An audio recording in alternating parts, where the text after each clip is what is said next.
സുഹൃത്തുക്കളെ, വല്ലാത്ത വാർത്ത ഓൺ ഫോക്കസിൻ്റെ ഏറ്റവും പുതിയൊരു വീഡിയോയിലേക്ക് ഒരിക്കൽ കൂടി ഏവർക്കും സുസ്വാഗതം. ഞാൻ നിങ്ങളുടെ ചന്ദ്രമോഹൻ കൂത്തുപള്ളിൽ. ഇന്ന് 2026 ഏപ്രിൽ 22 ബുധനാഴ്ച. നമ്മളിന്ന് പ്രതിപാദിക്കുന്നത് ഒരു ദുരന്ത വാർത്തയെക്കുറിച്ചാണ്. അത്ര സന്തോഷമുള്ള കാര്യമൊന്നുമല്ല, പക്ഷേ അതിൽ പല കാര്യങ്ങളും ചൂണ്ടിക്കാണിക്കാനുള്ളത് കൊണ്ടാണ് ഇത്ര വേഗത്തിൽ ഈ വിഷയത്തെപ്പറ്റി ഒരു വീഡിയോ ചെയ്യുന്നത്. അനുഭവങ്ങളിൽ നിന്നും ഉൾക്കൊള്ളാത്തൊരു ജനതയാണ് നമ്മളെന്ന് ഖേദപൂർവം ഇന്ന് പറയേണ്ടി വരികയാണ്. ഉഗ്രമായ വിസ്ഫോടനത്തിൽ ശരീരം ചിന്നിച്ചിതറിയും പൊള്ളിയുരുകിയും മരിക്കുക എന്ന് വെച്ചാൽ മരണങ്ങളിൽ വെച്ച് ഏറ്റവും ഭയാനകമാണ്. ഇത്തരം മരണത്തിലേക്ക് ആളുകളെ അറിഞ്ഞുകൊണ്ട് തള്ളിവിടുന്ന ഏർപ്പാടാണ് വെടിമരുന്നിൻ്റെ ഉപയോഗവും നിർമ്മാണവും സംഭരണവും ഒക്കെ തന്നെ. ഇങ്ങനെ മനുഷ്യജീവനെ തൃണവൽഗണിക്കാൻ മാത്രം അനുപേക്ഷണീയമാണോ ഈ വെടിക്കെട്ടെന്ന് പറയുന്ന പരിപാടി? നിയമങ്ങൾ പാലിച്ച് ചെയ്താൽ പോലും ആകസ്മികമായൊരു ദുരന്തത്തിൻ്റെ സാധ്യത അതിലെപ്പോഴും ഉണ്ട്. കാരണം കൈകാര്യം ചെയ്യുന്നത് വെടിമരുന്നാണ് എന്നത് തന്നെ. അപ്പോഴാണ് ചിലയിടങ്ങളിലൊക്കെ ചട്ടങ്ങൾ ലംഘിച്ചും നിയമ സംവിധാനങ്ങളുടെ കണ്ണ് കെട്ടിയും ഇത് ചെയ്യുന്നത്. ആചാരത്തിൻ്റെയും ആഘോഷത്തിൻ്റെയും പേരിൽ ഇങ്ങനെ അപായകരമാംവിധം വെടിപൊട്ടിക്കുന്നത് കേരളത്തിലല്ലാതെ മറ്റേതെങ്കിലും പരിഷ്കൃത സമൂഹത്തിൽ നിങ്ങൾ കേട്ടിട്ടുണ്ടോ? ഉണ്ടെന്ന് പറയാനാകില്ല. അപ്പോൾ നമ്മുടെ കൊടികെട്ടിയ പരിഷ്കൃതത്വം വെടിക്കെട്ടിൻ്റെ കാര്യത്തിലാകുമ്പോൾ മറകെട്ടിയ പ്രാചീനതയായി രൂപാന്തരപ്പെടുന്നുവെന്ന് നമുക്ക് ദുഃഖത്തോടെ ഓർക്കേണ്ടി വരും. 10 വർഷം മുമ്പ് ഇതേപോലൊരു ഏപ്രിൽ മാസത്തിലാണ് കൊല്ലം പരവൂർ പുറ്റിങ്കൽ ക്ഷേത്രത്തിൽ കേരളത്തിൻ്റെ ഹൃദയത്തെ കീറിമുറിച്ച ഒരു വെടിക്കെട്ട് അപകടമുണ്ടായത്.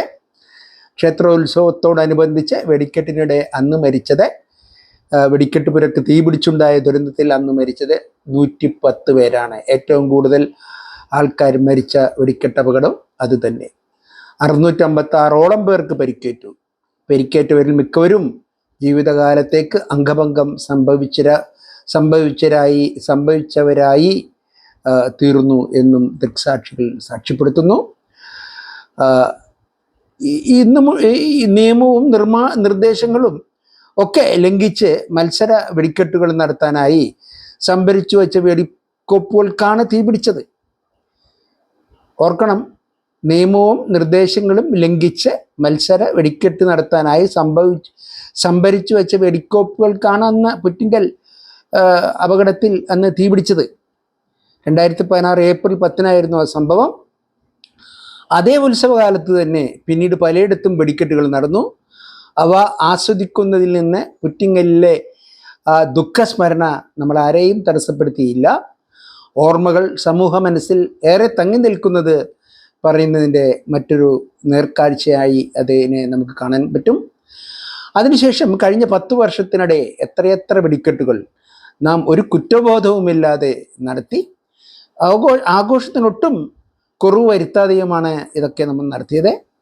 2024 ഫെബ്രുവരിയിൽ തൃപ്പൂണിത്തുറ ക്ഷേത്രോത്സവത്തിന് എത്തിച്ച പടക്കം സൂക്ഷിച്ച കെട്ടിടത്തിൽ ഉഗ്രസ്ഫോടനമുണ്ടായതും, അതേ വർഷം ഒക്ടോബറിൽ കാസർഗോഡ് നീലീശ്വരം കാളിയാട്ടത്തിനിടെ പടക്കശേഖരത്തിന് തീപിടിച്ച് 6 പേർ മരിച്ചതുമൊന്നും നമ്മളെ തെല്ലും അലോസരപ്പെടുത്തിയില്ല എന്നതാണ് വളരെ സങ്കടകരമായ കാര്യം. കൂടുതൽ വലിയ ദുരന്തങ്ങൾക്കായി നാം കാത്തിരിക്കുകയായിരുന്നോ? എന്നിട്ടെന്ത്? നാം എന്തെങ്കിലും പഠിച്ചോ? അല്ലെങ്കിൽ എന്തെങ്കിലും പഠിക്കുമോ? നന്നാകില്ലെന്ന് നിശ്ചയിച്ചുറപ്പിച്ചവരാണ് നാം. എന്നെ തല്ലേണ്ടമ്മാവ, ഞാൻ ഒരിക്കലും നന്നാവില്ല എന്ന് പറയുന്നു, കേട്ടിട്ടില്ലേ? അത് തന്നെ ഇവിടെ സംഭവിക്കുന്നു. നിയമവിധേയമായി നടക്കട്ടെ എന്ന നിലപാടിന് ഇനിയും സാങ്കത്യമുണ്ടെന്ന് കരുതാനാവില്ല. നിയമാനുസൃതമായ ആണെങ്കിലും അല്ലെങ്കിലും ഇത് തീപിടിച്ച കളിയാണ്, തീ കൊണ്ടുള്ള കളിയാണ് എന്ന് നമുക്ക് ഓർക്കണം. ഈ വെടിക്കെട്ട് അപകടങ്ങൾ ഒരു തുടർക്കഥയാണ്. 1952 ശബരിമല വെടിക്കെട്ട് അപകടത്തിൽ 68ഓളം പേർക്കാണ് ജീവൻ നഷ്ടമായത്. 1987 തൃശ്ശൂർ വേലൂരിലെ കുട്ടമ്മൂലി ക്ഷേത്രത്തിലുണ്ടായ വെടിക്കെട്ട് അപകടത്തിൽ 20ഓളം പേർ മരിച്ചു. 1990 കൊല്ലം ജില്ലയിലെ പോരുവഴി ക്ഷേത്രത്തിലുണ്ടായ വെടിക്കെട്ട് അപകടത്തിൽ 26ഓളം പേർക്കാണ് ജീവൻ നഷ്ടപ്പെട്ടത്. അതേപോലെ 2011 ഷൊർണൂരിനടുത്തെ ത്രാങ്ങാലിയിൽ വെടിക്കെട്ട് അപകടത്തിൽ പുരയ്ക്ക് തീപിടിച്ച് അന്ന് മരിച്ചത് 13ഓളം പേരാണ്. അതുപോലെ 2013 പന്നിയംകുറിശി പടക്ക നിർമ്മാണശാലയിൽ പൊട്ടിത്തെറിയുണ്ടായപ്പോൾ മരണം സംഭവിച്ചത് 6 പേർക്കാണ്. 2016 പുറ്റിങ്കലിലെ വെടിക്കെട്ടിൻ്റെ ദുരന്തത്തെപ്പറ്റി നാം ഇതിനിടെ പറഞ്ഞു. ഇത്തവണ തിരുവമ്പാടി ദേവസ്വത്തിൻ്റെ വെടിക്കെട്ടുപുരയിലാണ് അപകടമുണ്ടായതെങ്കിൽ 2006 വെടിക്കെട്ടിൻ്റെ ഒരുക്കങ്ങൾക്കിടെ പാറമേക്കാവ് വിഭാഗത്തിൻ്റെ അവരുടെ നിർമ്മാണ കേന്ദ്രത്തിലും അന്ന് അപകടമുണ്ടായി. 4 പേരാണ് 2006 അന്ന് മരിച്ചത്. പൂരത്തിൻ്റെ ഭാഗമായുള്ള സാമ്പിൾ വെടിക്കെട്ടിനുള്ള ഒരുക്കങ്ങൾ നടക്കുന്നതിനിടെയായിരുന്നു അന്നും അപകടം. അതും കൂടി നിങ്ങൾ ഓർമ്മിക്കേണ്ടതുണ്ട്. പണി പൂർത്തിയാക്കിയ വെടിക്കെട്ട് സാമഗ്രികൾ അതത് ദിവസം പണിശാലയിൽ നിന്ന് വെടിക്കെട്ട് സാമഗ്രികൾ സൂക്ഷിക്കുന്ന മാഗസീനിലേക്ക് മാറ്റിയാൽ വലിയ ദുരന്തം ഒഴിവാക്കാമെന്ന് വെടിക്കെട്ട് രംഗത്തെ വിദഗ്ധർ പറഞ്ഞു. എന്നാൽ കാലങ്ങൾക്ക് മുമ്പേ ഇക്കാര്യം ബന്ധപ്പെട്ടവരെ അറിയിച്ചിട്ടും ഫലമില്ലെന്നും അവർ തന്നെ ആണ് നമ്മളെ പറയുന്നത്. തൃശ്ശൂർ തേക്കിൻകാട് മൈതാനത്തെ തിരുവമ്പാടി വിഭാഗത്തിൻ്റെ മാഗസീനിൽ 2000 കിലോ സാധനങ്ങൾ വെടിക്കെട്ട് പണിതീർത്ത സാധനങ്ങൾ സൂക്ഷിക്കാനുള്ള സൗകര്യമുണ്ട്. എന്നാൽ തൃശ്ശൂർ പൂരത്തിൻ്റെ ഓരോ വെടിക്കെട്ടിൻ്റെയും തലേ ദിവസം മാത്രമേ സാമഗ്രികൾ എത്തിക്കാൻ ജില്ലാ ഭരണകൂടം അനുവാദം നൽകൂ. മാഗസീൻ കമ്മിറ്റി രൂപവൽക്കരിച്ച് അതത് ദേവസ്വം സെക്രട്ടറിമാർക്കാണ് ലൈസൻസ് നൽകുക. അസിസ്റ്റന്റ് പോലീസ് കമ്മീഷണർ, ജില്ലാ fire officer, tahsildar, Devaswom secretary എന്നിവരടങ്ങിയതാണ് മാഗസീൻ കമ്മിറ്റി. പലതരത്തിലുള്ള 3 ലൈസൻസെങ്കിലും വേണം വെടിക്കെട്ട് നടത്താൻ. നഗരമധ്യത്തിൽ നേരത്തെ വെടിക്കെട്ട് സാധനങ്ങൾ ശേഖരിച്ചു വെക്കുന്നതിൽ അപകട സാധ്യതയുണ്ടെന്നാണ് ഉദ്യോഗസ്ഥരുടെ നിലപാട്. മാഗസീൻ സുരക്ഷയ്ക്ക് ദിവസങ്ങൾക്ക് മുമ്പേ പോലീസ് ഉദ്യോഗസ്ഥരെ നിയോഗിക്കേണ്ടി വരുന്നതും മറ്റു ഉദ്യോഗസ്ഥരുടെ നിരീക്ഷണം ആവശ്യമായി വരുന്നതിനാലും ഇത് പ്രായോഗികമല്ലെന്ന് പറഞ്ഞൊഴിഞ്ഞു മാറുകയാണ് പതിവെന്ന് വെടിക്കെട്ട് രംഗത്തെ വിദഗ്ധർ പറയുന്നു. ഇതാണ് നമ്മുടെ പ്രശ്നം. ദിവസങ്ങൾക്ക് മുമ്പേ പോലീസ് ഉദ്യോഗസ്ഥരെ നിയോഗിക്കണം, അത് ബുദ്ധിമുട്ടാണ്. നിരീക്ഷണത്തിന് മറ്റു ഉദ്യോഗസ്ഥരെ അവരെ നിയമിക്കണം, ഇതൊക്കെ ബുദ്ധിമുട്ടാണെന്ന് പറയുമ്പോൾ ഒരു ഭരണകൂടത്തിൻ്റെ നിസ്സംഗതയാണ് നാം അതിൽ കാണുന്നത്. എന്തു പറയാനാണ്? നിയമപരമായി അനുവദിക്കപ്പെട്ട പരിധി ലംഘിച്ചുള്ള ഉയർന്ന ശബ്ദത്തിലുള്ള കരിമരുന്ന് പ്രയോഗം അപകടങ്ങൾ, വായുമലിനീകരണം, ശബ്ദമലിനീകരണം എന്നിവയ്ക്കും പൊതുജനാരോഗ്യ പ്രശ്നങ്ങൾക്കും കാരണമാകുന്നു. കരിമരുന്ന് പ്രയോഗം ഉത്സവത്തിൻ്റെ അവിഭാജ്യ ഘടകമായതിനാൽ നിരോധനത്തിന് പകരം അതിൻ്റെ ദൃശ്യഭംഗി നിലനിർത്തുന്ന പരിസ്ഥിതി സൗഹൃദ ബദലുകളാണ് നാം കണ്ടെത്തേണ്ടത്. ടെലിവിഷൻ പരിപാടികളിലും ആളുകൾ തിങ്ങി നിറയുന്ന പൊതുപരിപാടികളിലും മറ്റും നടത്തുന്ന കോൾഡ് സ്പാർക്ക് സംവിധാനങ്ങൾ ഇവിടെ ഇതിന് മികച്ച ഉദാഹരണമായി ഒരു ബദലായി നമുക്ക് ആലോചിക്കാവുന്നതേ ഉള്ളൂ. കോൾഡ് സ്പാർക്ക് സ്ഫോടനമോ പുകയോ അമിത ശബ്ദമോ ഇല്ലാതെ തന്നെ അതിമനോഹരമായ ദൃശ്യവിസ്മയം ഒരുക്കും. ഡിജിറ്റൽ സാങ്കേതിക വിദ്യയിൽ വളർന്നു വന്ന പുതിയ തലമുറയ്ക്ക് ഇത്തരം ആധുനികമായ മാറ്റങ്ങൾ ചെവി പൊട്ടിക്കുന്ന പരമ്പരാഗത വെടിക്കെട്ടുകളേക്കാൾ കൂടുതൽ സ്വീകാര്യമായിരിക്കും. വരികളായോ വൃത്താകൃതിയിലായോ ഒക്കെ ക്രമീകരിക്കാൻ പറ്റുന്ന കോൾഡ് സ്പാർക്ക് സംവിധാനം ഉപയോഗിച്ച് പരമ്പരാഗത രീതിയിലുള്ള വെടിക്കെട്ടിനേക്കാൾ മികച്ച ദൃശ്യങ്ങൾ നമുക്ക് പ്രേക്ഷകരെ കാണിക്കാനാവും. പ്രോഗ്രാം ചെയ്ത സ്പാർക്ക് ഫൗണ്ടനുകൾക്ക് തിരമാല പോലെയോ പൂത്തിരികൾ പോലെയോ ഉള്ള ദൃശ്യാനുഭവങ്ങൾ വായുമലിനമാക്കാതെയും രൂക്ഷം ഗന്ധമുണ്ടാക്കാതെയും നൽകാനുമാകും. ഉയരമുള്ള തട്ടുകളിൽ ഇവ സ്ഥാപിക്കുന്നതിലൂടെ ദൂരെയുള്ളവർക്കും ഇത് കാണാനുള്ള എളുപ്പമാകും.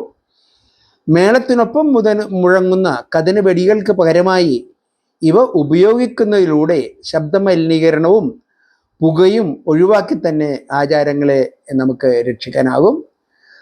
കോൾഡ് സ്പാർക്ക് സംവിധാനങ്ങൾ സാമ്പത്തികമായി ലാഭകരവും പ്രാദേശികമായി നടപ്പാക്കുവാനും എളുപ്പമാണ്.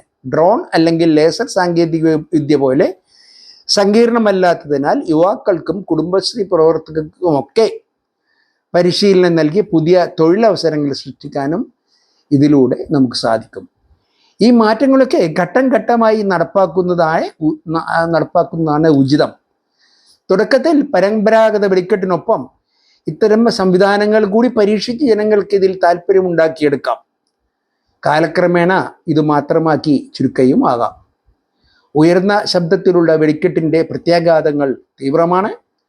പെട്ടെന്നുള്ളതും ആവർത്തിക്കുന്നതുമായ ശബ്ദാഘാതങ്ങൾ നവജാത ശിശുക്കളുടെ ഉറക്കചക്രത്തെ തടസ്സപ്പെടുത്തുവാനും സമ്മർദ്ദ പ്രതികരണങ്ങൾ കൂട്ടാനും വഴിയൊരുക്കും. വലിയ മനുഷ്യരുടെ, പ്രായമായ മനുഷ്യരുടെ തന്നെ ഇയർ ഡ്രമ്മിനൊക്കെ ഇതുണ്ടാക്കുന്ന ദോഷവും ഡോക്ടർമാർ ചൂണ്ടിക്കാണിച്ചിട്ടുണ്ട്. എന്തായാലും സാംസ്കാരിക തലസ്ഥാനമായ തൃശ്ശൂരിന് പുതിയ മാറ്റങ്ങൾക്ക് നേതൃത്വം നൽകാനാകും.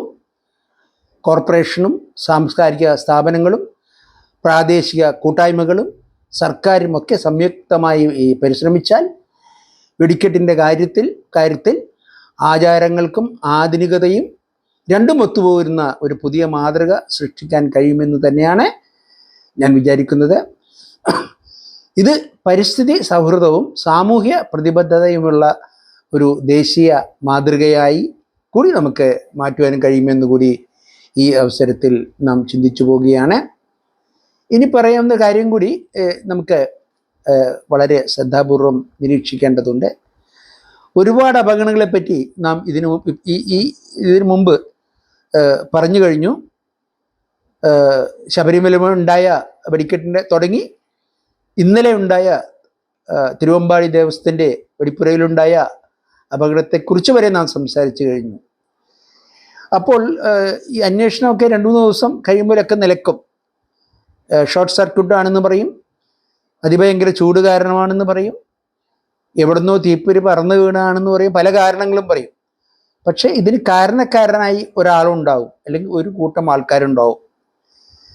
അവരെ ഒന്നും ഒരിക്കലും ശിക്ഷിച്ചതായി നാം ഒന്നും കേട്ടിട്ടില്ല. ഇത് തന്നെയാണ് ഇതിലെ പ്രശ്നം. ഇപ്പോൾ തൃശ്ശൂരത്തെ ഇന്നലത്തെ അപകടത്തിൻ്റെ കാര്യമെടുക്കാം. മന്ത്രിമാരുൾപ്പെടെ പലരും അതിൻ്റെ സംഘാടക സമിതിയിൽ നേതൃസ്ഥാനത്തിരിപ്പുണ്ട്. അപ്പോൾ അതുകൊണ്ട് ഇതിൽ യഥാർത്ഥത്തിൽ വില്ലൻ ആരാണ്, പ്രതി ആരാണ്, അവർക്ക് ശിക്ഷ കൊടുക്കാൻ പറ്റുമോ? ഒന്നും പറ്റില്ല. പണമുണ്ടെങ്കിലും രാഷ്ട്രീയ സ്വാധീനമുണ്ടെങ്കിലും എല്ലാം തേച്ചു മാച്ച് കളയും. മനഃപൂർവ്വമുള്ളതോ അല്ല മനഃപൂർവ്വമല്ലാത്തതായോ നരഹത്യക്ക് കേസെടുത്ത് ഇതിന് ബന്ധപ്പെട്ട ഉത്തരവാദിത്തപ്പെട്ട ആളുകളെ എന്തെങ്കിലും ശിക്ഷിച്ചിരുന്നെങ്കിൽ ഇത്തരം അപകടങ്ങൾ ഒരു തുടർക്കഥ പോലെ നമ്മുടെ മനസ്സാക്ഷിയെ കുത്തി നോയിക്കുകയില്ലായിരുന്നു എന്ന് നമുക്ക് തോന്നുന്നു. നിങ്ങൾക്കെങ്ങനെ തോന്നുന്നില്ലേ? അപ്പോൾ വിദഗ്ധർ ഇതിനെപ്പറ്റി കൂടുതൽ ചിന്തിക്കുകയും സർക്കാർ ഉത്തരവാദികളായവർ അവരാരായാലും ശരി അവർക്ക് അർഹിക്കുന്ന ശിക്ഷ കൊടുക്കുകയും ചെയ്താൽ ഇത്തരം അപകടങ്ങൾ തുടർക്കഥയാകാതെ എങ്കിലും നോക്കാൻ നമുക്ക് പറ്റുമെന്ന് നമുക്ക് ബോധ്യമുണ്ട്. An ounce of prevention is worth a pound of care. An ounce of prevention is worth a pound of care. നമ്മൾ സാധാരണ പറയില്ലേ, prevention is better than cure. അത് തന്നെ കാര്യം. ഈ അപകടത്തിന് ശേഷം ഉണ്ടാകുന്ന പ്രത്യാഘാതങ്ങളെക്കാൾ എത്രയോ നല്ലതാണ് അത് ഉണ്ടാവുന്നതിന് മുമ്പ് അല്പം ശ്രദ്ധ അല്ലെങ്കിൽ നിഷ്കർഷ പുലർത്തിയിരുന്നെങ്കിൽ അത് നടത്തിപ്പുകാരുടെ ഭാഗത്തു നിന്നായാലും സർക്കാരിൻ്റെ ഭാഗത്തു നിന്നായാലും എല്ലാവരും ഇതേപ്പറ്റി കൂടുതൽ ചിന്തിക്കും. ഒരു നല്ല പ്രതിവിധി ഉണ്ടാകും എന്ന് നമ്മൾ വിശ്വസിക്കുന്നു. വീഡിയോ അവസാനിക്കുകയാണ്. എൻ്റെ വീഡിയോ ആദ്യമായി കാണുന്നവരാണെങ്കിൽ ദയവായി സബ്സ്ക്രൈബ് ചെയ്യുക. ഇഷ്ടപ്പെട്ടാൽ മാത്രം ലൈക്ക് ചെയ്യുക. സുഹൃത്തുക്കൾക്ക് അയച്ചു കൊടുത്ത് അവരെ കൂടി ഇതിൽ പങ്കാളിയാക്കുവാൻ താല്പര്യപ്പെടുന്നു. മറ്റൊരു വീഡിയോയുമായി ഇനി കാണുന്നത് വരെ നിങ്ങൾക്ക് ഏവർക്കും നന്ദി, നമസ്കാരം. Thank you.